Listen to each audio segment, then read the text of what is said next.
The Midnight Hauntings.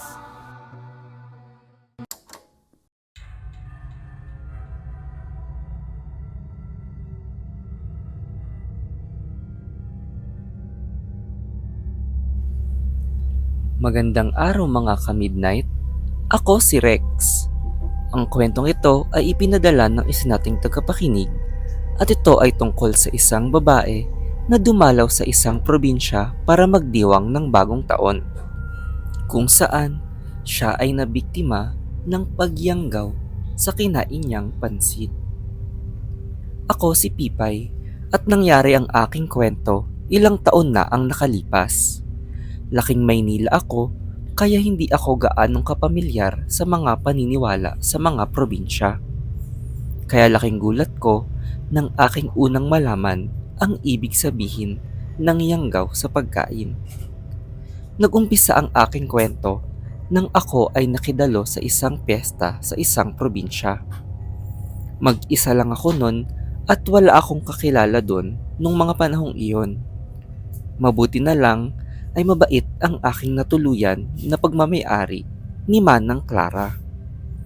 Maasikaso si Manang Clara sa akin at nililibre pa niya ako madalas. Tila kinupkup ako nito at lagi niya akong tinatawag na anak. Siya ang unang nagbilin sa akin na mag-ingat sa yanggaw. Dahil makikikain ako sa labas, ay tandaan ko daw na wag basta kakain ng ihahain sa akin.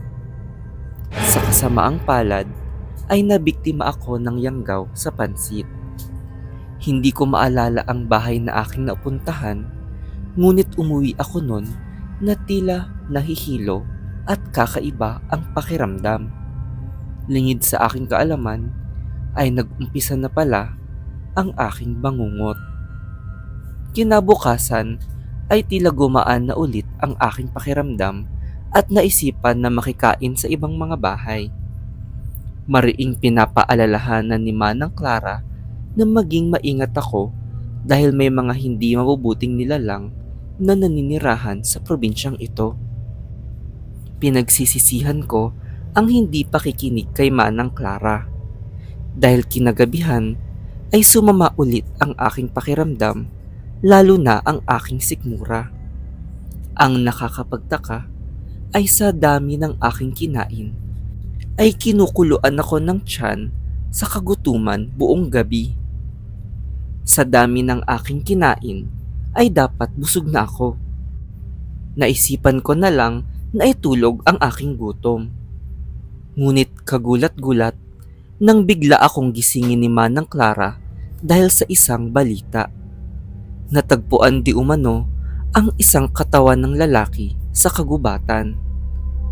Dumanak daw ang dugo sa pinaghihimlayan nito at lasog-lasog ang laman loob na tila nilapa ng mabangis na hayop. Dati na daw usap-usapan ng aswang sa lugar nila, ngunit ngayon na lang daw ulit ito may nabiktima. At saktong kasagsagan pa ng pista sa kanilang probinsya. Bigla akong natakot para sa aking kaligtasan, lalo na't ayon kay Manang Clara ay mga dayuhan ang kadalasang nabibiktima ng mga aswang. Simula nun ay naisip kong hindi na lumabas ng gabing iyon at hindi na nagawang manginain sa ibang bahay.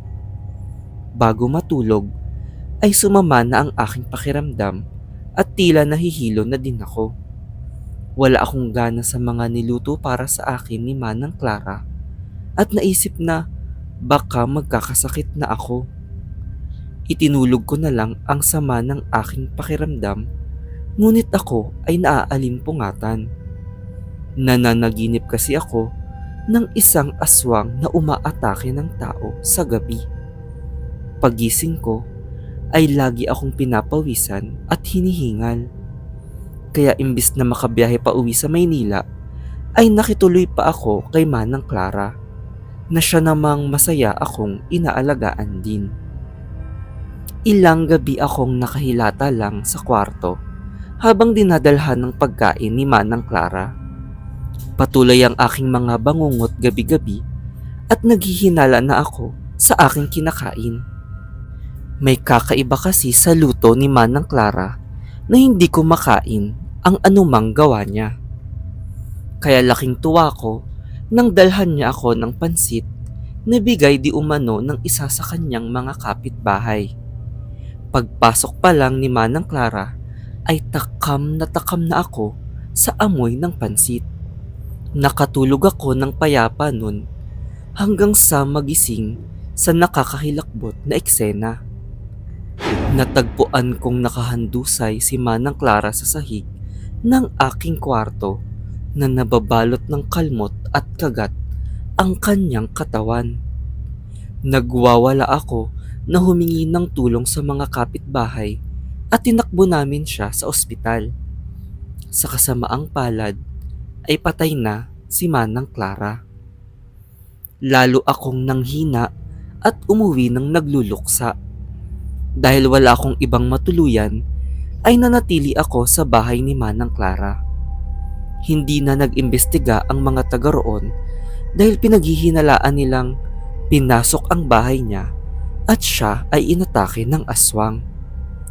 Alam nilang hindi dayuhang tulad ko ang aswang at kita din nila sa aking itsura na hinang-hina ako at may sakit.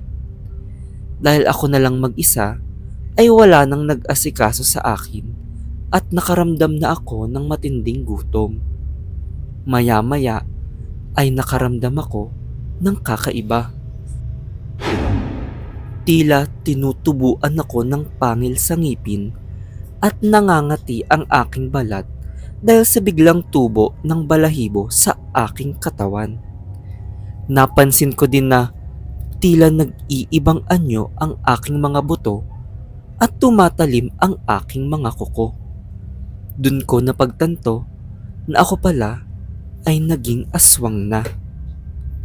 Na ako pala ang aswang na umaatake sa mga tao sa aking mga bangungot. At ako din ang pumatay kay Manang Clara at sa ibang taga-probinsyang natagpuan. Nagkulong ako sa aking kwarto para siguraduhing wala na akong masaktan na ibang tao. Hindi ko alam ang aking gagawin at wala akong malapitan. Hindi ako nagtitiwala sa mga kapitbahay ni Manang Clara dahil isa sa kanila ang dahilan kung bakit ako naging aswang. Kaya naman naisip kong maghanap ng isang albularyo na makakatulong sa akin. Pinaliwanag niyang ako daw ay nasa proseso ng pagiging aswang na tinatawag na salab. Paraan daw kasi ng aswang na manghawa sa pamamagitan ng yanggaw sa pagkain. Dahil nakakain daw ako ng pagkain nila, ay magiging aswang na din ako. Agad niya akong ginawa ng lunas at tinulungan na matigil ang salab. Matapos nun, ay milagrong gumaan ang aking pakiramdam at hindi na binangungot muli. Nakiramay ako sa pamilya ni Manang Clara, ngunit nilalamon ako ng aking konsensya. Dahil alam ko sa sarili kong ako ang naging sanhi ng kanyang pagkamatay. Nagsisisi ako dahil isang mabuting tao na tulad niya ay namatay dahil sa akin. Nasasaglit na panahon ay naging aswang ako dahil hindi ako nag-ingat sa yanggaw sa pansit.